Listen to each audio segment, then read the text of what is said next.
Live from Television City in Hollywood, brought to you by Chrysler Corporation, maker of these 5 great cars.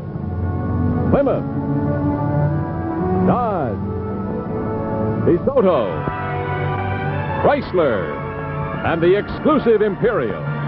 Only Chrysler Corporation brings you the Forward Look. And now, Chrysler Corporation presents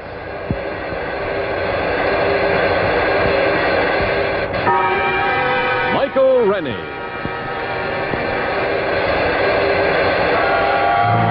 Cedric Hardwicke.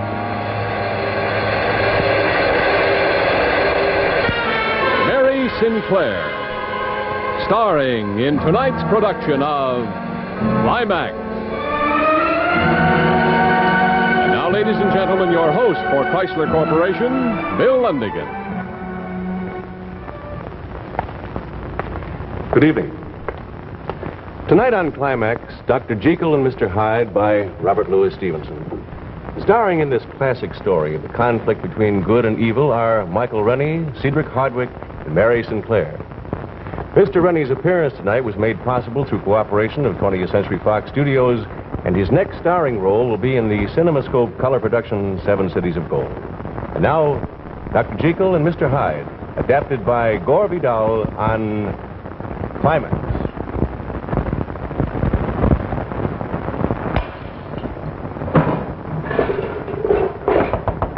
Dr. Jeckyll! Dr. Jeckyll, are you all right? Go away! Please, sir, let me in. Go away!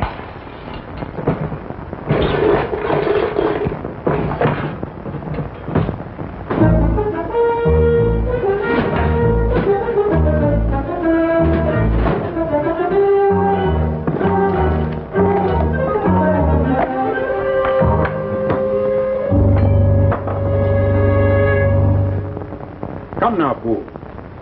Either Dr. Jeckyll has gone or he has not. Now, which is it? I don't know, Mr. Utterson. I can't say, sir. Oh, it's been a most terrible time, sir. Over 2 weeks now, he's been locked in his laboratory, won't come out.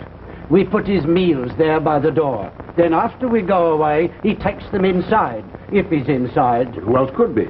Look, sir, here are 2 of the prescriptions he left with me only this afternoon. Now, you know Dr. Jekyll's handwriting. Is that his hand?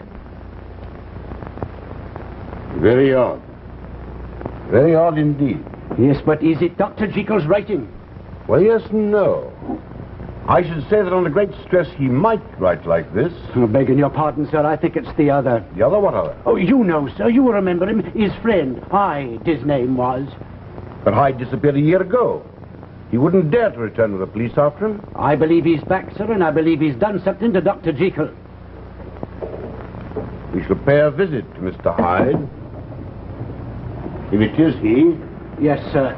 I should bring a pistol, sir, if I went into that room. Yes. You may be right. After all, he is a murderer. I shall never understand why Jeckyll took up with him. I think it was what you might call an experiment, sir. Dr. Jeckyll knew some very strange people. Even murderers?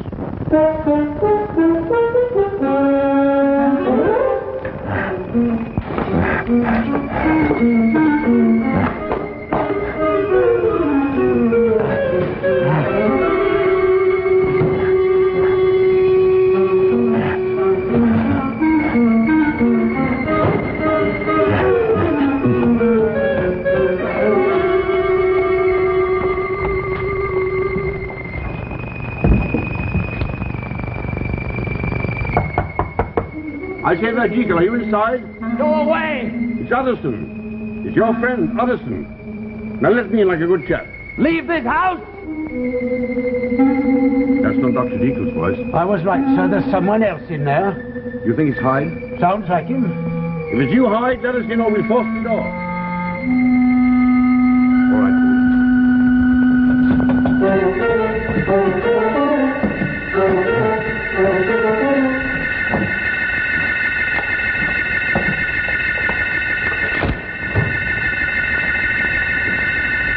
All right now. Where are you? He's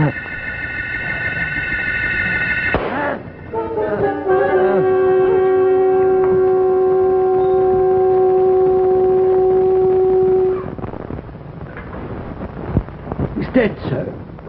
Yes. It was Hyde, wasn't it? Yes, sir, it was Mr. Hyde. Do you think he's killed Dr. Jeckyll? I don't know. I want you to go to the police. Tell them the murderer Hyde has been killed. I shall wait for the police here. Yes, sir.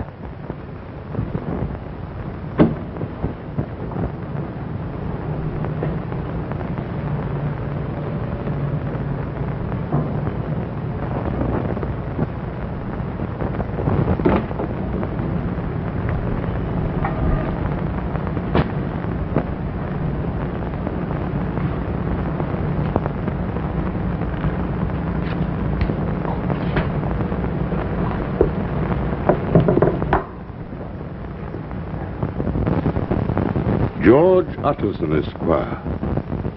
To be opened in the event of my death or disappearance. Henry Jeckyll.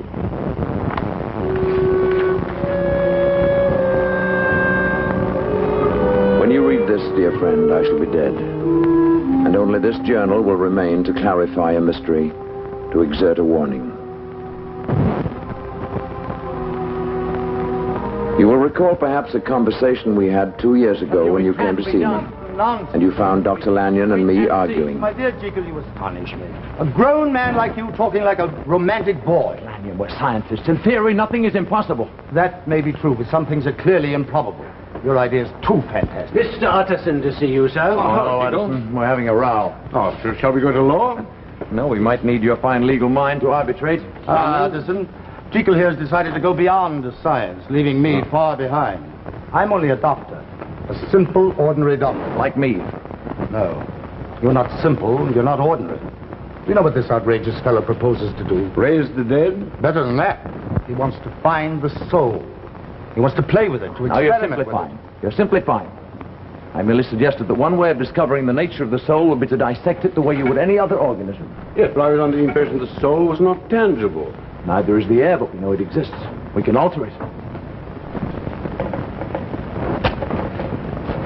See? Fire. We're burning oxygen. This match is creating carbon dioxide. We've altered a substance no one can see. Well, why not the soul? Why not indeed? But where do you find it? In the mind, I should think. Those parts of the mind which regulate behavior. If I were to take up this poker, my dear Lanyon, and kill you, Well, I wouldn't put it past you. You're mad as a hatter. I should suffer terrible pangs of conscience afterwards. That would be my soul punishing me. Well, it is a small matter of the law, you know. All right. But suppose the mind could be so changed that I could strike Lanyon to the ground and feel nothing. Only pleasure in a violent act. And there is something, you know, in all of us, a caged beast which delights in horror and destruction. Well, the whole idea is far too fanciful. And slightly unwholesome. Utterson, I believe I'm on the track of something quite fantastic. The soul? The soul. Good and evil. I believe it's possible artificially to produce either a monster or an angel in the same man. Rubbish. Where's my tea? I came here for tea, not a black mass. You shall have your tea, my old intolerant friend. Monster or an angel. But do you really believe that human beings are both? I do. Oh, none of us is either very good or very bad. We're just a mixture. A blend, you might say, like Lanyon's beloved China tea. Bring it in, please. But aren't you afraid to upset the balance of a soul? Well, why not? I'd only bring out what was already there, what was good. The angel. Exactly. But suppose you release the monster. Suppose, my dear Jeckyll, that you uncage the monster. That's a risk one would have to take in the interest of science. Hyde. Jeckyll, you're impossible today. But the tea? A proper blend, no doubt of it. Milk and sugar? Oh, I saw a client of yours today. I was aware I had spoken too soon of my great interest. But I was curious to see how Lanyon and how you, Utterson, would respond to the idea of my experiments. I determined to say nothing more of my work until I was further along. As you remember, that winter we did not meet often. I was daily, nightly engaged in my work, Here's the package. my deliberate and hazardous journey into the soul itself. This time. Thank you, Paul. Yes, sir. Sir. Yes, Paul. Sir, don't you think... Well, I mean, it's not my place, but... I work too hard. I need a rest. Exactly, sir. You know, it's not natural, all these hours you spend here. Only today, Dr. Lanyon called, and much put out he was, too, when you wouldn't receive him. Well, Paul, I'll make you a promise. Either I conclude my experiments this week, or I give them up altogether. Oh, thank you, sir. It would be a great relief to us all. The staff's fair been out of its head. I had no idea when I made Poole my promise that success was at hand. After months of tedious experiment, I had found almost by accident the proper substances which, combined, had the power to split the soul in two. The basic preparation involved a solution in which certain salts were combined and balanced. On this occasion, I added to them one of the new powders brought to me by Poole.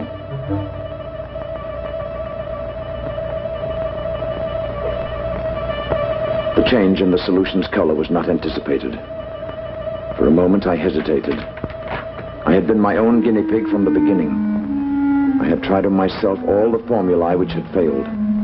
Now, if I was to succeed, did I dare take the consequences of my extraordinary act? I paused, uncertain, for a single heartbeat.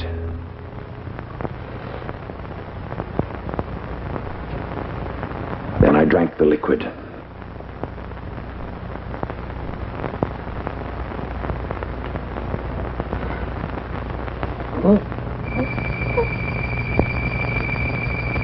For a moment, I thought I was dying, sinking into oblivion.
It was then I saw with horror what I had become.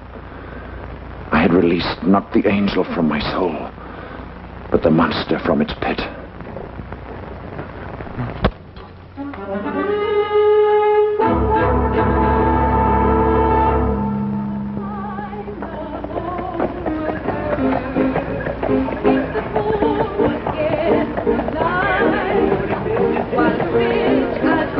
The monster, however, had a taste for pleasure, and I indulged him. I could, whenever I chose, become this creature whom I called Mr. Hyde.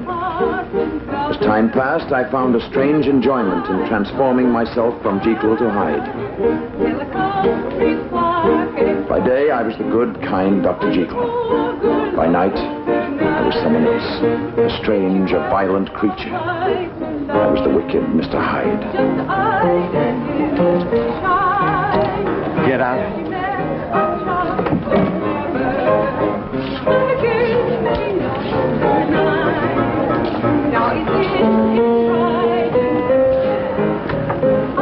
Usual, Mr. Hyde. Usual. 2 glasses. Yes, sir.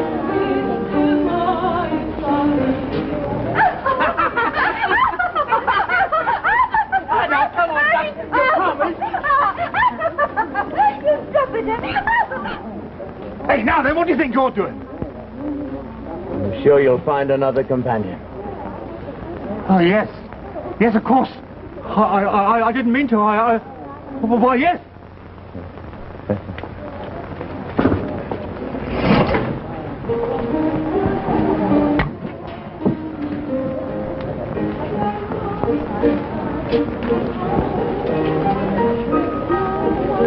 Why don't you sit down, my girl?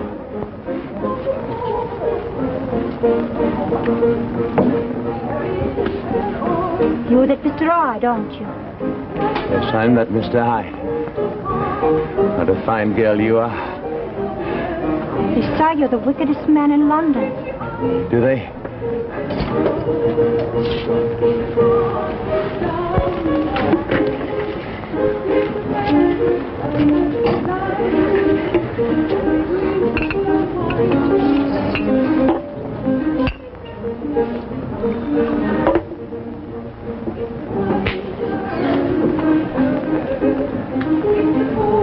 And how wicked do you think I am? Oh, I don't know. But you're awful cheeky pulling me over here like this. Away from a gentleman friend. But you're glad you're here, aren't you, my girl? Ask me no questions, I'll tell you no lies. Why don't you come a little closer? I'm not sure I want to. Come here. Here now, none of that. I'm not what you think, and it's a public place.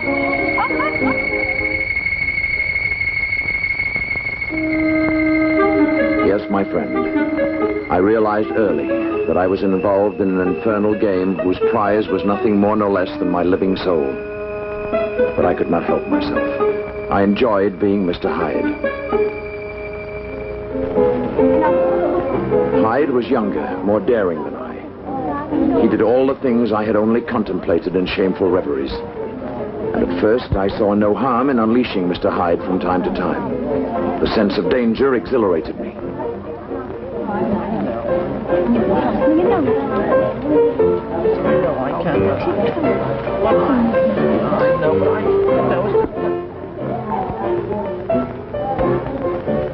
So it's Mr. Hyde. Come back to us.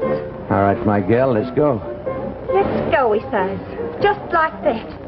Just like he was a real fine gentleman or something. You'd better get a move on, mister. Gladly. Shall we move on, my girl? No, we will not. Now off with you. You filthy devil, get out of here. Filthy devil, did you say?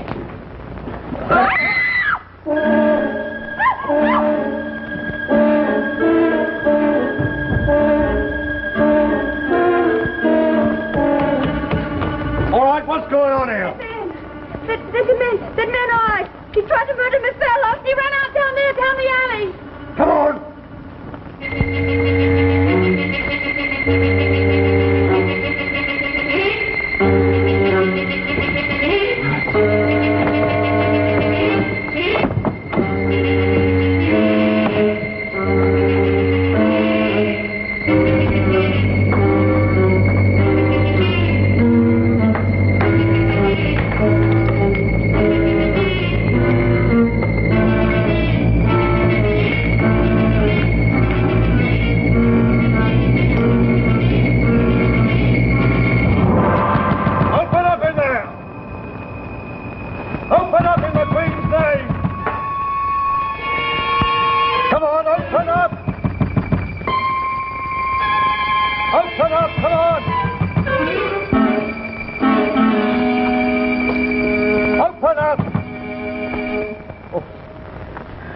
Good evening, officer. Oh, it's you, Dr. Jeckyll. There's something I can do for you, officer. Well, sir, we followed a man called As Hyde. a doctor, Then we lost him. I realized at that moment that Mr. Hyde had become a disease which I could no longer control. Mr. Hyde was now capable of murder.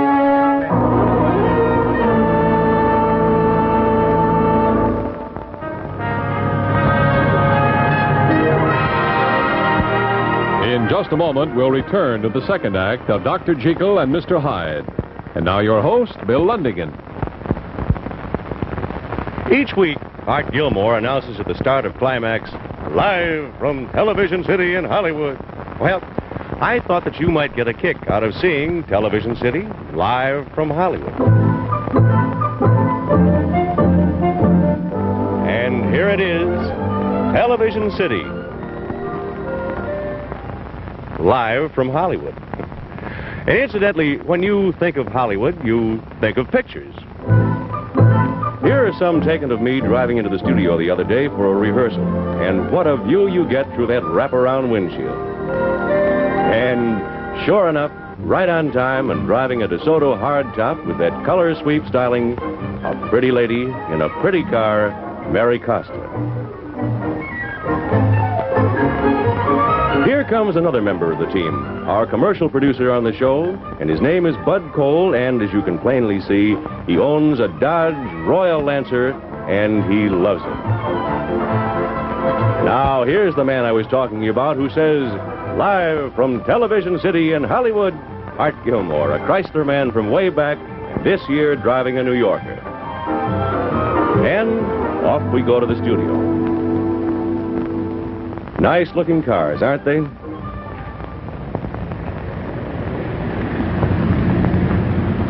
Hi, Mary. And you know something? Whether it's Television City in Hollywood or around the square in your own hometown, you're seeing more and more cars with a forward look from Chrysler Corporation. You can spot them at a glance by their smooth, flowing lines. The most distinctively styled cars on the road today. Why don't you drive one and find out what a difference there is? And now we continue with Climax, tonight starring Michael Rennie, Cedric Hardwicke, and Mary Sinclair, live from Hollywood.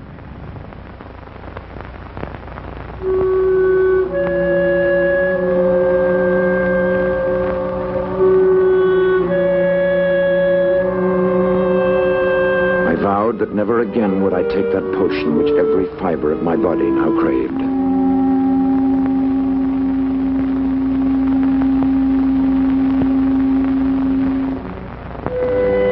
Plunged into the good world again. I saw old friends. I gave up my time to charity.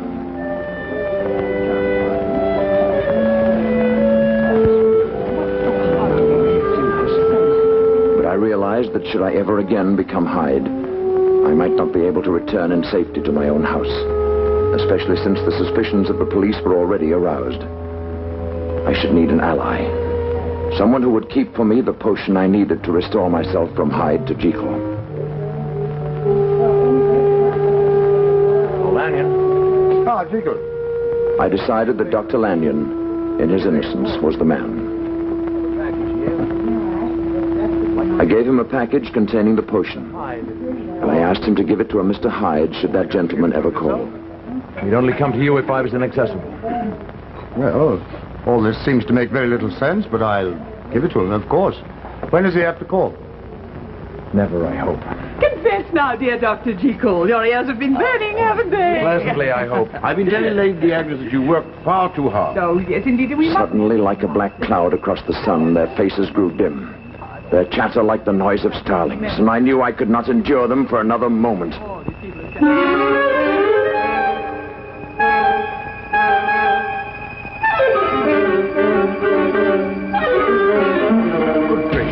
What an extraordinary thing to do. You see?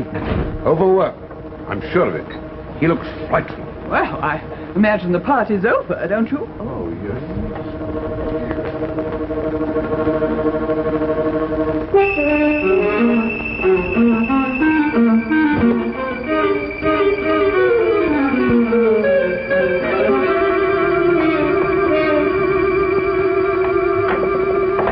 Could only see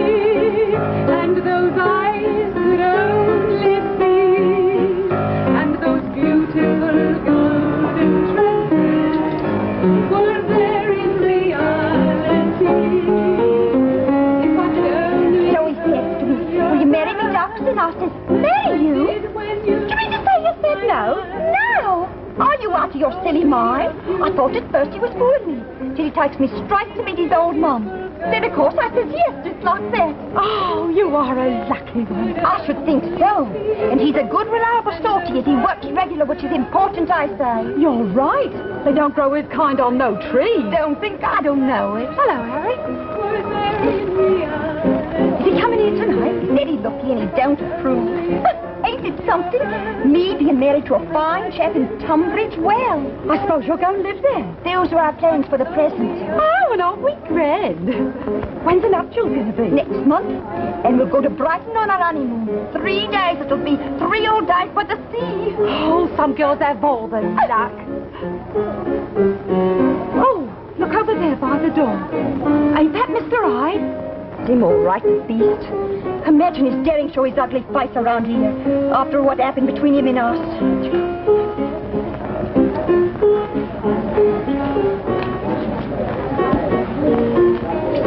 Smile, my girl. Aren't you glad to see your old friend? This girl's no friend of yours, so just find somebody else to bother. But I want to bother you, my girl. I'm sure you've missed me. Let's have a little wine in that booth over there. I'm waiting for my fiancé and have no time for strange men who don't behave themselves proper. Come. Who do you think you are now? The only one who's good enough for you.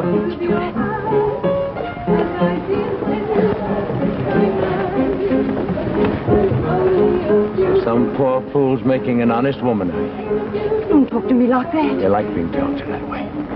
Your man doesn't know how to talk to you. I do, but your man doesn't. No. Please, Mr. Hyde. Please. I can't stay here with you. You stay here with your friend, your only friend. Please, Mr. Hyde. I've got to go. You don't like me? Oh, I do.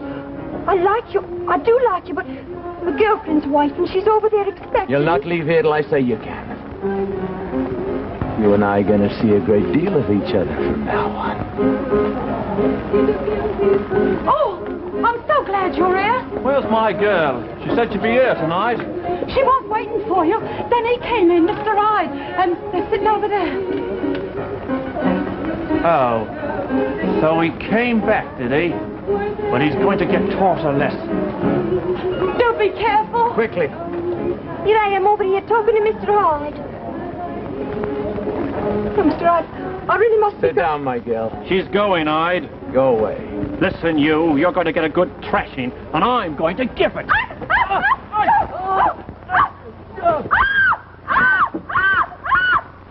Weep at his funeral, my girl.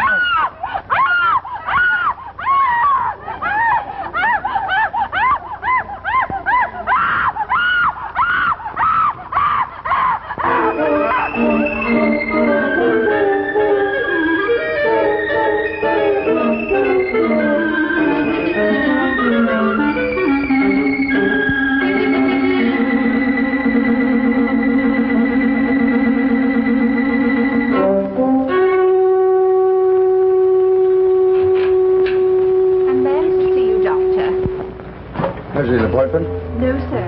He seems very agitated. Show him in. Will you go in, please?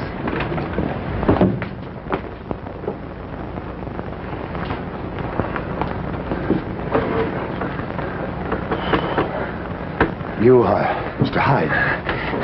Give me the package. I shall do no such thing. You, sir, are a murderer. It is my duty to report you to the police. Get that package. You can't intimidate me. You promised, Jeckyll. Now get me that package, then call the police if you like. I will not be an accomplice to murder. How do you know it was murder? Newspapers. In the name of your friendship with Jeckyll, give me that package. Go to him yourself. I can't. No, of course you can't. He won't traffic with the killer, and neither will I. In the name of everything you love, give me that package. I will not help you. Oh. Get it!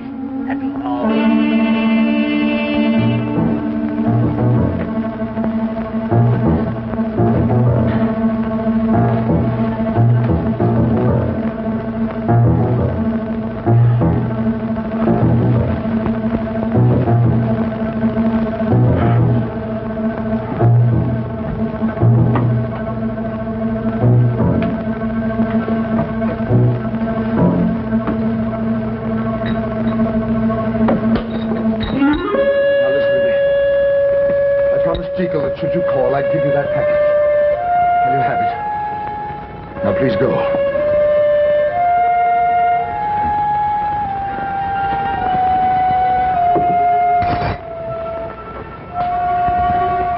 Now, lad,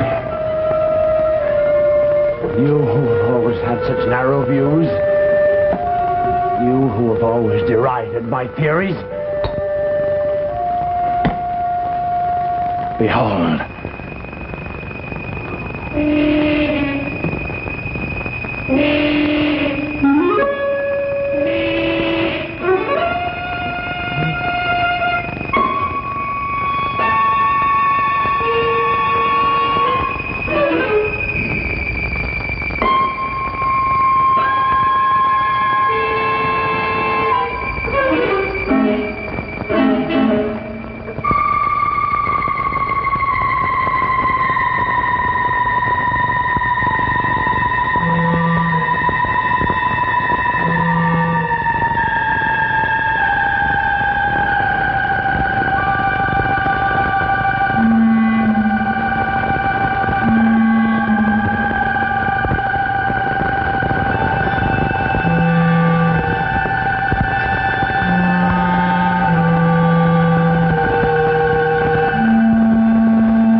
Jeckyll. Help me, Lanyon. Is this witchcraft? No, Lanyon. Science. The blackest magic of all. I've gone mad. This is a dream, a nightmare. No, it's true. I am Dr. Jeckyll. And I am Mr. Hyde. I can't believe it. You've seen it. What have you done, man? Fallen into the pit. You are a murderer. Yes, Mr. Hyde killed a man last night, and I am a murderer. Who are you? How can you be two men? Remember when it started, Lanyon? Remember what I told you? That each man is both a monster and an angel. Through science, he could be either. I succeeded, Lanyon. I uncaged a beast, a horror. Surely once you did this thing, it was enough. Thought so, but I couldn't stop it. Tried, but I couldn't. Lanyon, there's something in me which craves to be Hyde, and I can't stop it.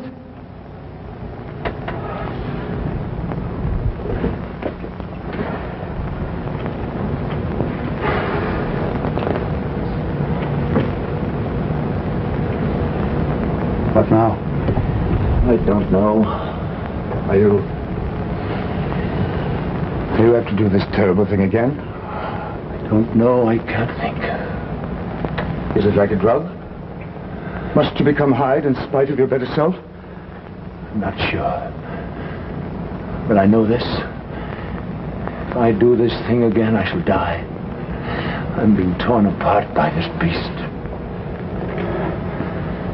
Then, Jeckyll, I think it better that you die. You say this to your friend? Your old friend? I say it because you are my old friend. Because your soul may soon be lost forever if it's not already damned. Am I, Jeckyll, responsible for what Hyde does? Can I help what this brute does? You are Hyde. You chose of your own will to be Hyde. So you are a murderer and a blasphemer. I only wanted to find the soul as an experiment. You found the soul. You experimented. You've gone further than any man was meant to go. Your fate is no longer for man to decide. Lanyon, I'll never take that potion again, I swear it. The damage is done. The corruption has already started. Lanyon, I'll devote my life to others. I'll do more than that. I'll work in the charity hospitals. I'll do anything you say, Lanyon. Do what you must. Never see me again. Lanyon. You'd better go now. Lanyon, you and I are old friends. We have nothing to do with this other creature, Hyde. You are Hyde. But so are you. Every man has a Hyde within him. I have kept mine caged. I did what I did out of curiosity, out of innocence. Innocent? You meddling fool. You have dared to challenge God. You reek of hell. Get out! Get out.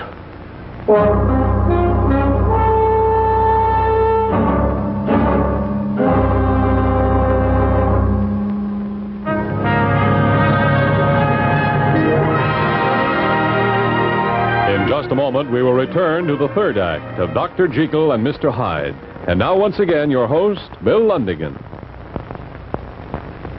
In the course of a year's driving, you naturally run into a lot of different road conditions, and not all of them are ideal. For example, here's the kind of driving that we all enjoy. We're on a wide, smooth highway.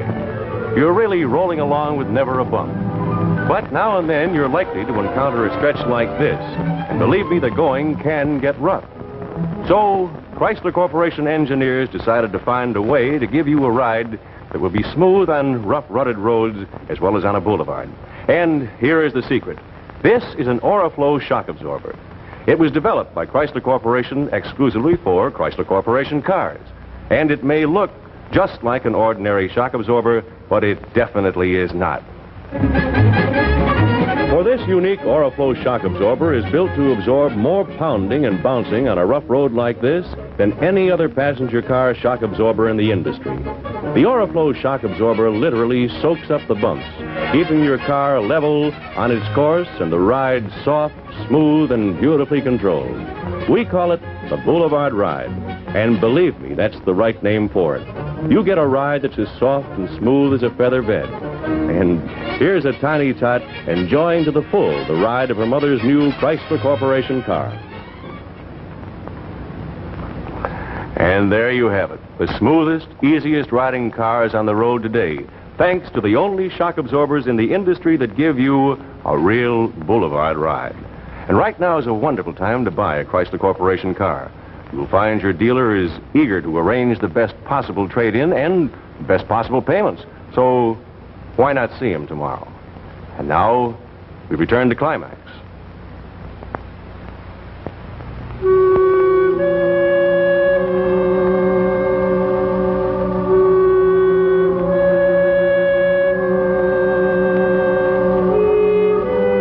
I refused to accept Lanyon's grim analysis.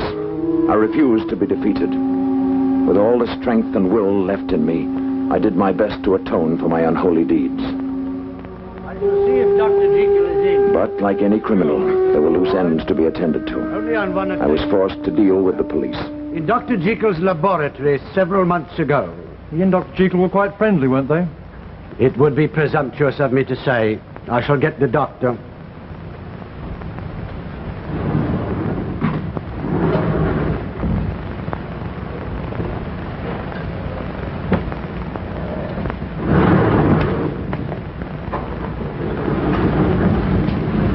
Good evening, officer. Oh, sorry to trouble you again, Dr. Jeckyll. It's perfectly all right. Won't you sit down? No, thank you, sir. You, know about the murder in Soho? Yes, I read about it. We understand that Hyde was a friend of yours. Not a friend, no. But you were acquainted with him. Yes? Why didn't you tell me about this the night I first came to your laboratory? Because you never asked me. You simply asked if Hyde was concealed on the premises, and I said no, because he wasn't. You were not concealing him? No. And you're not concealing him now? No, I am not. You may search the house. Thank you, sir. We plan to. Now, Dr. Jeckyll, this man Hyde hardly strikes me as the sort of chap a man like you would know. Really? Can you tell me what you know of him? Not much, officer. You see, I do a certain amount of research into the criminal mind. I use Hyde as an experiment, as an example. Any idea where he's gone? No, but I don't think he's apt to return to London. Then he has left the city. I should think so. You know, Dr. Jeckyll, You could be in very serious trouble if you were to try to protect or conceal him now. Yes, I know that. Can I speak to you frankly, sir? Yes. Well, this man Hyde, he doesn't have anything on you, does he? I mean, he's not an extortionist or a blackmailer. Good heavens, no, officer. Now, I detest the fellow quite as much as you do, and I'm free to denounce him if you should capture him. Good. I'm glad we can count on you. Now, have you any idea where he might have gone? Well, as I told The police were less problem than I'd anticipated. They believed that in some way I'd been victimized by the odious Hyde. And after a thorough search of my house, they left me alone. As time passed, they gave up their quest for Hyde, assuming he had left the country.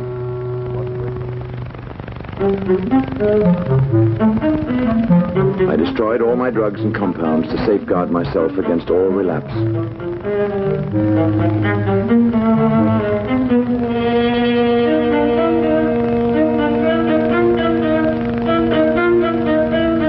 Now I would turn to charity, to good works, as I had promised Lanyon. I grew more and more secure. I had caged Hyde once and for all, and I was myself again. So confident was I that I paid a call one evening to a certain cabaret in Soho.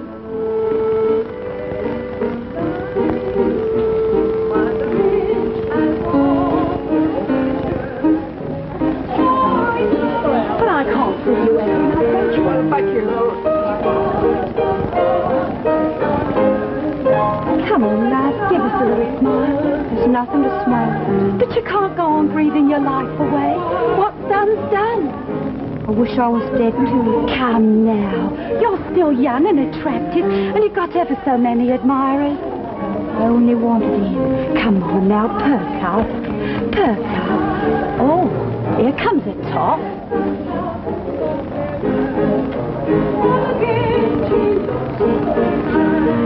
He's coming over this way. I think he's going to come and talk to you. You mark my words. Good evening. Good evening. Excuse me, I'll just go and join my friend. May I sit down? Suit yourself. You're not waiting for anyone? No, I'm not waiting.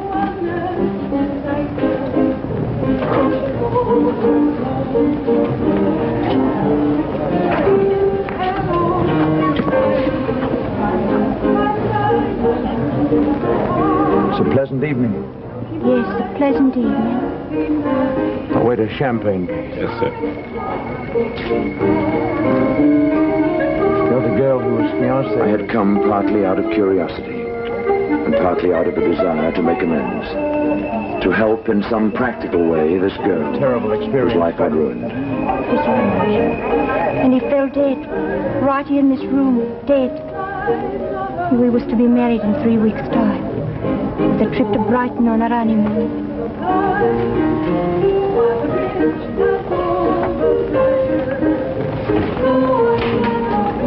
I'm sorry. Sorry.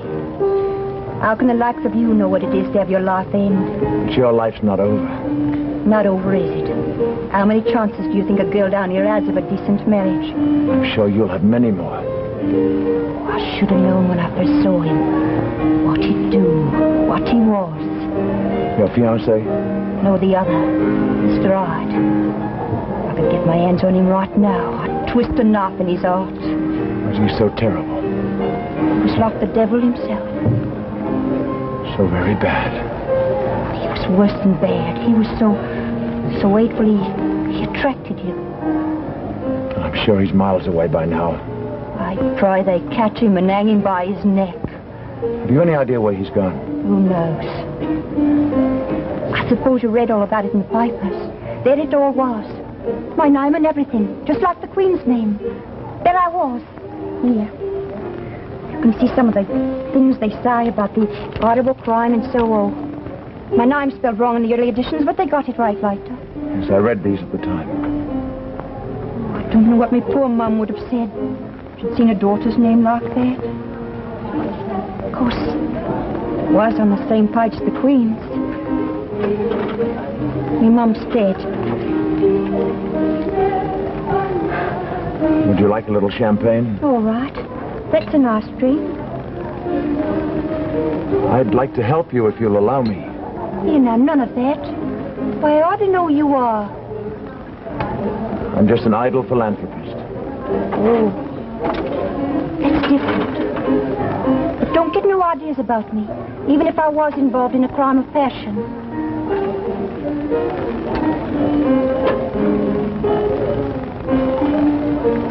I say, it's awful odd, a gentleman like you down here. Oh, well, you see, I'm a doctor. I do charity work in these parts. Oh, that explains it. I'll bet you're a good doctor. You really must be the kind As we talked, I found her oddly attractive, I'm sure you are. and I resolved to help her in any way I could. As we chatted, even the cabaret seemed less tawdry and disagreeable. A sister of mine in Norfolk needs a housekeeper. I'm sure you'd like her very much. You're not just playing with me. No. I mean it. And no obligations. Oh, I say. This beats everything. Are you feeling all right? Yes, just a headache. As for the heat in here, it's very close. Would you like to take a turn outside? No, thank you. I had a strange sense of unreality while we talked, I would appreciate as that. though I was seeing the world through a heavy, muffling veil. Say, you do look rum. Yes, I'm not feeling very hearty. Shall I get you a cab?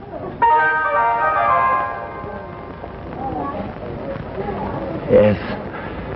Well, we'll take a drive, my girl. What did you say? You heard. You sounded just like him for a moment.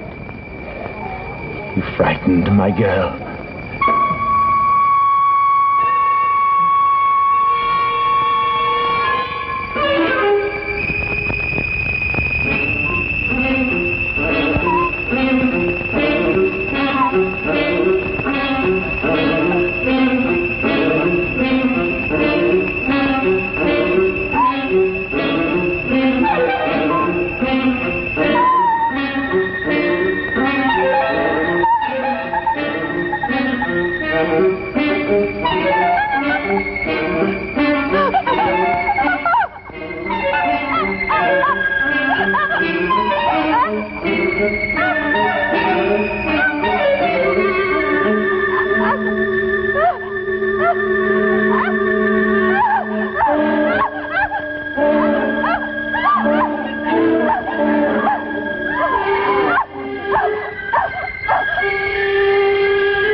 Thunderbolt had struck. I had become Hyde without wanting to, without having first taken the potion. With every ounce of will left to me, I forced the evil Hyde to return to the laboratory. And desperately I searched for the chemicals necessary to transform me back into myself. But there was none left. All had been destroyed.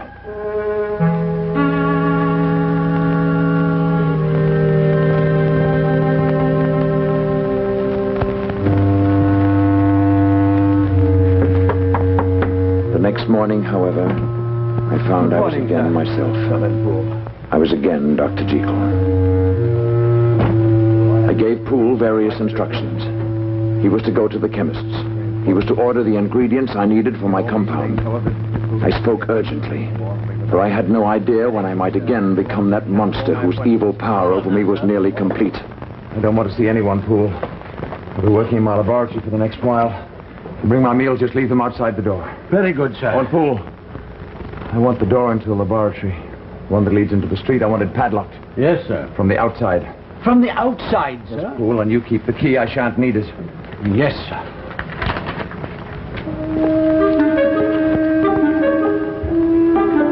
I took every precaution to keep the monster caged, at least within the house. So far, I have.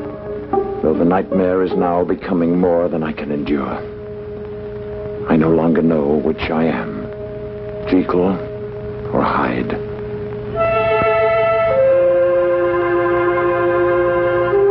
It was soon evident that the most necessary ingredient, a certain salt, was no longer available at any chemist's.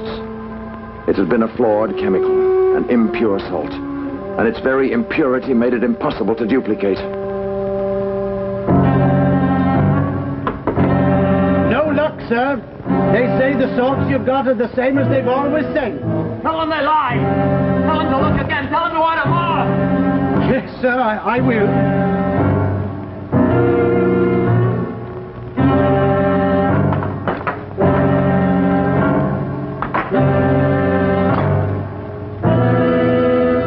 I have known now for some days that I shall never leave this room alive. I have given up all hope. My life is now a battleground where good and evil are at war, and the victory of either one will mean my death.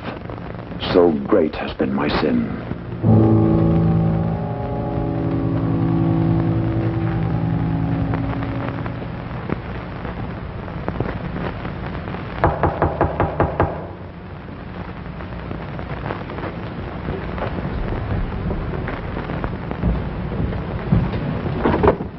The police officer, Mr. Utterson. The body's in here, officer. Well, we'll have a look and then I'll take your testimony. Who will ask me to come? It's all over now. You know too, then? Yes. It's all in here. He left this journal for me. It's a perfectly clear case of self-defense, isn't it, Mr. Utterson? What? Oh, yes, that's quite correct. He assaulted me with criminal intent. But what's he done with Dr. Jeckyll? That's the important thing. The whole matter is out of our hands. Ah, that it is. Well, Mr. Hyde, you got what was coming to you. That's certain. No, officer. That's not Mr. Hyde. That's Dr. Jeckyll. What are you saying, sir? I saw him with my own eyes. It was Mr. Hyde. Look and see. What? It is Dr. Jeckyll. I don't understand. Beast and the monster. The angel. It was an unholy thing he did, separating them. True. True. But only the good remains.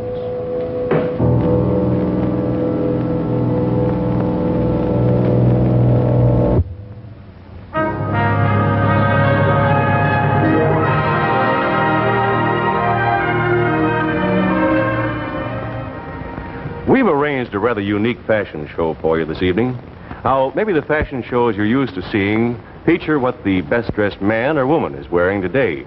But this fashion show we call What the Best-Dressed Car is Wearing, and here's Mary Costa to tell you all about it. Thank you, Bill. Here you see a full array of custom accessories from the Mopar division of Chrysler Corporation. That's Mo for motor, Par for parts. These accessories are the smartest, most durable, and most fashion-right that you can get for your car. And you can get them in a minute in your own neighborhood. But now, let's go to the home plant of Mopar at Center Line, Michigan. This is Mopar, the most efficient parts plant in the industry, where 2,000 employees work to handle each order the day it arrives, whether by teletype, by wire, or by mail. Here is where emergency orders are received, every dealer knowing he can phone direct. All orders are checked against microfilm records that show the original specifications of every Chrysler Corporation car or truck. The order is then broken down electronically into year, make, model of car, and part or accessory needed. After this, the order is taken to the pneumatic tube system to be instantly whisked to a clearing center in the plant called Grand Central. Every order must arrive here and then be routed by skilled operators to exactly the right point in this vast warehouse that covers almost 1 million square feet. An important division of Chrysler Corporation, Mopar serves your car needs from coast to coast. To handle your demand nationwide, over 100 truck and freight car loads of parts and accessories leave Mopar daily. And of course, the best part is you can get these custom fashion-wise accessories and factory-approved parts at your dealers, at service stations, and at thousands of general garages all over the country. And in every case, Mary, you can be sure that every Mopar part or accessory is designed and built to the same rigid specifications and at the same high standards of quality as the cars themselves. Remember, Mopar division of Chrysler Corporation, a forward look in service. Thank you very much, Mary Costa. Right, Bill? Ladies and gentlemen, next week on Climax, One Night Stand, starring Bob Crosby and the Bobcats, John Forsythe, Bob Sweeney, Cloris Leachman, and Donald Buca. Hey, what's going on here? Well, that's a Gin Mill Blues. Bring back any memories? Aye, Wildy. It is my old Marine Corps friend, Bob Crosby. Semper Fi, Bill. Semper Fi to you, too. And incidentally, speaking of the Marine Corps, don't I remember that one time back during our Marine Corps years, we were in the Russell Islands on Benico, wasn't it? That's right, right out of Bububu. And I asked you if you were ever going to get back together with the original Bobcats. Pretty tricky, Willie, to tell the folks out there that we are next Thursday on this same show, the Bobcats 15 Strong. And, Bill, I'm very, very complimented to have, playing the part of Joe Sullivan, our piano player, the wonderful, wonderful actor, John Forsythe. John? Hi, John. Come on in, join us. Hi, Bill. Thank you for those kind words, Brother Robert. Met him. You know that I was just telling Bob this afternoon. What a real treat this is for me to play this show. Because first of all, Bill, I've always been crazy about jazz. And secondly, because I think this is a true and completely different kind of a story about the men who make music. Well, it sounds to me as though we're really going to have an excellent show next week. Well, I certainly hope so, and I hope the folks out there are going to like it. We're going to play Little Rock Getaway, Gin Mill Blues. Say, Rob. Yes, sir. Let me ask you something, will you? Who do you think we ought to get to play the part of Bob Crosby? Well, I wonder. It'd be awfully nice if Brother Bing did. Bing Crosby? Well, I think he should. After all, I played his life many, many times. Goodbye, Bill. See you later. Goodbye, Rob. See you later. Next week, and John. We'll all be looking forward to seeing you and the Bobcats next week in One Night Stand, also starring John Forsythe, Bob Sweeney, Cloris Leachman, and Donald Buca. This is Bill Lundigan saying thank you, and don't miss it.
Climax has been brought to you by Chrysler Corporation, maker of these 5 great cars. Plymouth, Dodge, DeSoto, Chrysler, and the exclusive Imperial. Only Chrysler Corporation brings you the Forward Look. Art Gilmore speaking. Chrysler Corporation's Climax has been selected for viewing by America's Armed Forces overseas and is a CBS television network production.